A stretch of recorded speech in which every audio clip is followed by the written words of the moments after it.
Hello friends, welcome है आपका creation nursing classes में। आज के इस सेशन में हम डील करने जा रहे हैं न्यू टॉपिक से जो आपके लिए बहुत ही इंफॉर्मेटिव रहने वाला है।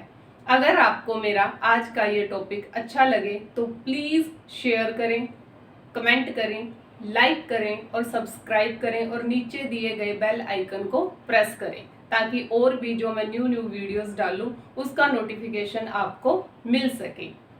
तो चलिए फ्रेंड्स, स्टार्ट करते हैं हम आज का न्यू कंटेंट जो कि है विटामिन ए। तो फ्रेंड्स, क्या होता है विटामिन ए? विटामिन ए एक फैट सोल्यूबल विटामिन है। विटामिन ए एक फैट सोल्यूबल विटामिन है। फैट सोल्यूबल मीन्स जो फैट के अंदर जाकर सोल्यूबल हो जाता है और अपनी बॉडी के अंदर स्टोर रहता है। फैट सोल्यूबल विटामिन, इसे रेटिनोल के नाम से भी जाना जाता है या इसे रेटिनोइक एसिड के नाम से भी जाना जाता है। तो ये रेटिनोल, रेटिनल और रेटिनोइक एसिड ये विटामिन ए के केमिकल नेम है। केमिकल नेम क्योंकि जो विटामिन्स होते हैं इनकी जो स्ट्रक्चर रहती है वो केमिकली होती है। ये केमिकल कॉम्प्लेक्स होते हैं। केमिकल मीन्स अपनी बॉडी के अंदर जितने भी केमिकल प्रेजेंट रहेंगे ये उनके साथ रिएक्शन करते हैं। तो ये रेटिनोल, रेटिनोइक एसिड और रेटिनल के नाम से जाने जाते हैं। अब बात करते हैं कि विटामिन ए के सोर्सेज क्या क्या रहेंगे। तो विटामिन ए के सोर्सेज में ये हमें एनिमल सोर्सेज में लीवर, फिश लीवर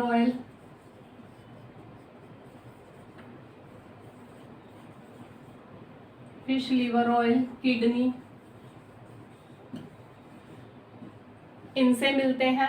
और जो प्लांट्स रहते हैं, प्लांट्स में जितनी ग्रीन और येलो वेजिटेबल्स हैं, ग्रीन और येलो वेजिटेबल्स और फ्रूट्स हैं, जैसे कि मैंगो हो गया, पपाया हो गया, इनमें ये प्रेजेंट मिलेगा। और विटामिन ए सबसे ज्यादा कैरेट में मिलेगा। कैरेट में ये सबसे ज्यादा प्रेजेंट रहता है। तो ये है फ्रेंड्स विटामिन ए के सोर्सेस। एनिमल सोर्सेस, एनिमल में ये लीवर, फिश लीवर ऑयल और किडनी इनमें प्रेजेंट रहता है। प्लांट्स में वेजिटेबल्स के अंदर ग्रीन और जितनी भी येलो जो वेजिटेबल्स और फ्रूट्स रहेंगे उनमें ये प्रेजेंट रहेगा। इसके अलावा कैरेट में ये सबसे ज्यादा अमाउंट में पाया जाता है। अब बात करते हैं इसकी डेली रिक्वायरमेंट की कि एक पर्सन को ये डेली कितनी अमाउंट में चाहिए।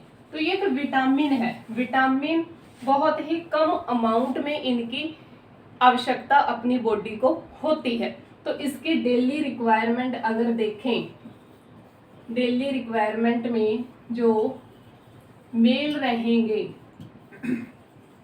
और फीमेल रहेंगी, मेल में ये चाहिए अपने को सिर्फ 900 माइक्रोग्राम पर डीएल और फीमेल्स में ये रहेगा 700 माइक्रोग्राम पर डीएल। तो इसकी जो रिक्वायरमेंट रहेगी वो माइक्रोग्राम में रहेगी, मेल्स में 900 और फीमेल्स में 700 माइक्रोग्राम्स। अब बात करते हैं कि अपना जो ब्लड रहता है, ब्लड में इसका नॉर्मल लेवल कितना रहेगा। विटामिन ए का ब्लड में नॉर्मल लेवल कितना रहेगा। तो ये रहता है 20 से 60 माइक्रोग्राम पर डीएल। तो ब्लड में इसका नॉर्मल लेवल रहता है 20 से 60 माइक्रोग्राम पर DL। तो फ्रेंड्स नेक्स्ट देखते हैं कि जो विटामिन ए है इसका एब्जॉर्प्शन कहाँ होगा। तो विटामिन ए का एब्जॉर्प्शन स्मॉल इंटेस्टाइन में होता है। स्मॉल इंटेस्टाइन में विटामिन ए का एब्जॉर्प्शन स्मॉल इंटेस्टाइन में होता है। तो आगे देखते हैं कि किस तरीके से ये अपनी बॉडी के अंदर स्टोर होता है और किस तरह से इसका एब्जॉर्प्शन होता है। तो देखो अपनों ने विटामिन ए लिया डाइट से, डाइट के थ्रू विटामिन ए लिया। किस फॉर्म में लिया? ये लिया रेटिनोल फॉर्म में। डाइट के थ्रू रेटिनोल फॉर्म में अपनों ने विटामिन ए लिया। ये आगे जाएगा कहाँ? स्मॉल इंटेस्टाइन के अंदर एब्जॉर्ब होगा इन स्मॉल इंटेस्टाइन। इंटेस्टाइन में रेटिनोल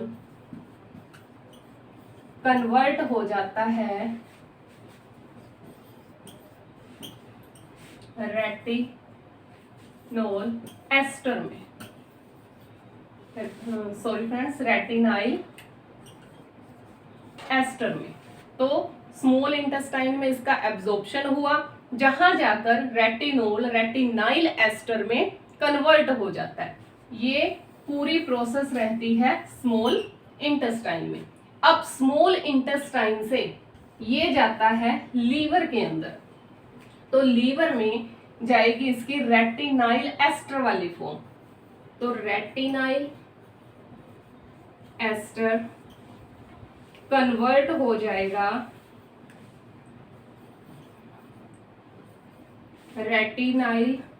रेटिनोल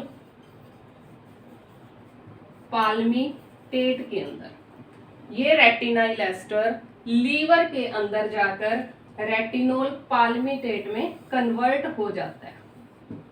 ये होता है लीवर के अंदर। रेटिनाइल पाल्मिनेट के रूप में कन्वर्ट होके लीवर में स्टोर हो जाएगा। ठीक है, स्टोर किस फॉर्म में होगा? रेटिनोल पाल्मिटेट फॉर्म में। वापिस रेटिनोल जब भी अपनी बॉडी को विटामिन ए की रिक्वायरमेंट होगी तो ये रेटिनाइल पाल्मिटेट वापिस कन्वर्ट होगा रेटिनाइल एस्टर में, और रेटिनाइल एस्टर में कन्वर्ट होके आगे ये कन्वर्ट होगा रेटिनोल में। ये रेटिनोल अब जाएगा प्लाज्मा के अंदर, ब्लड प्लाज्मा में जाएगा। वहां ये बाइंड होगा रेटिनाइल बाइंडिंग प्रोटीन के साथ। रेटिनाइल बाइंडिंग प्रोटीन के साथ ये रेटिनोल बाइंड होके एक कॉम्प्लेक्स बना लेगा और आगे ये पहुंच जाएगा सेल के अंदर। जो टारगेट इसकी सेल रहेगी जहां इसकी रिक्वायरमेंट है, तो उस टारगेट सेल में जाके ये न्यूक्लियस तक पहुंचेगा।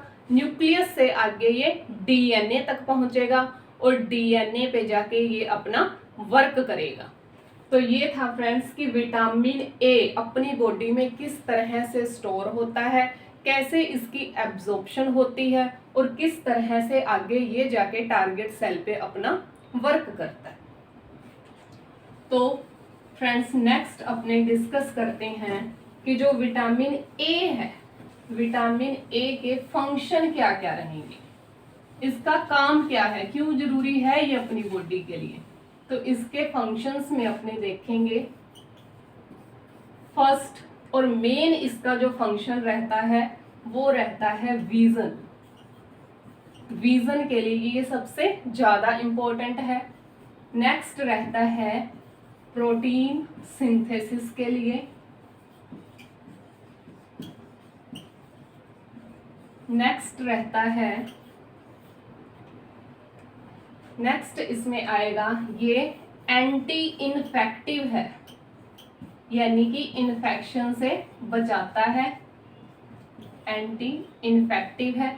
नेक्स्ट ये क्या करता है, रिप्रोडक्शन में हेल्प करता है। नेक्स्ट ये इम्यून सिस्टम है, इम्यून सिस्टम उसे भी मेंटेन करने में हेल्प करता है। और लास्ट ये क्या करता है, नॉर्मल ग्रोथ के लिए आवश्यक है। तो फ्रेंड्स ये थे विटामिन ए के फंक्शन। विटामिन ए का मेन फंक्शन विजन के लिए रहता है, उसके बाद प्रोटीन सिंथेसिस, उसके बाद एंटी इन्फेक्टिव है, रिप्रोडक्शन में हेल्प करता है, इम्यून सिस्टम को मेंटेन करता है, और उसके बाद नॉर्मल जो ग्रोथ और डेवलपमेंट रहती है बॉडी की उसमें भी ये बहुत ज़्यादा इम्पोर्टेंट है। इसके बाद नेक्स्ट डिस्कस करते हैं कि अगर अपनी बॉडी में इसकी कमी हो जाती है तो क्या होगा, यानी कि कौन कौन सी डेफिशिएंसीज आ सकती हैं।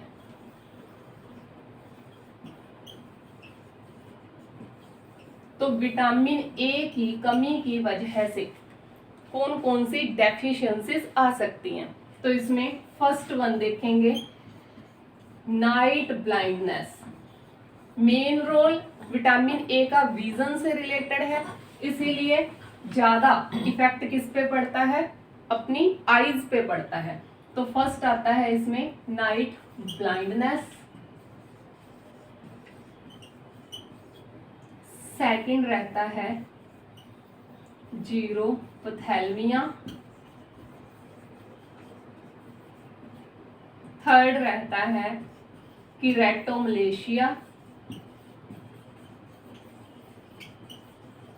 एंड लास्ट रहता है बाइटोट्स स्पोर्ट।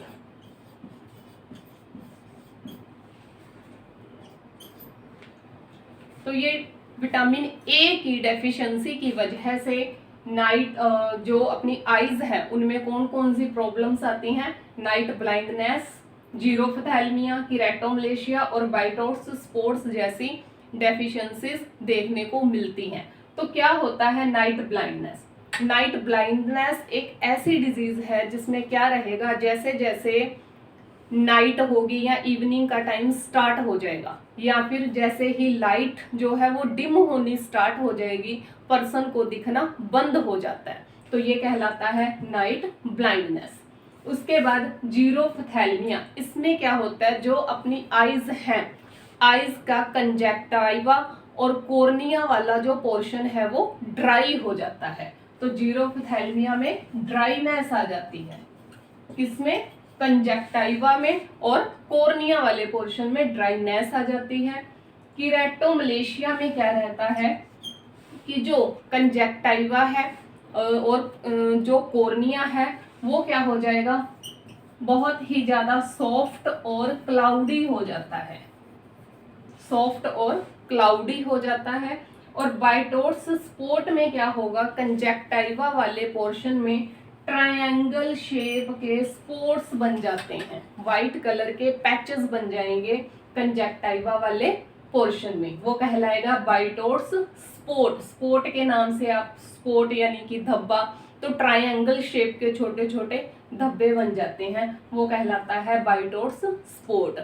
तो मेनली विटामिन ए की कमी की वजह से विजन पे ज़्यादा इफेक्ट पड़ता है, जिसमें नाइट ब्लाइंडनेस, जीरोपथैल्मिया, कीरेटोमलेशिया और बाइटोट्स स्पॉट्स जैसी डेफिशिएंसीज देखने को मिलती हैं। तो ये था फ्रेंड्स विटामिन ए, जो कि एक फैट सोल्यूबल विटामिन है। आई होप कि आपको विटामिन ए अच्छी तरह से समझ आ गया होगा। अगर आपको मेरी ये वीडियो अच्छी लगी हो तो प्लीज़ कमेंट करें और सब्सक्राइब करें, और अगर कोई भी डाउट हो तो आप नीचे कमेंट करके पूछ सकते हैं। Thank you so much.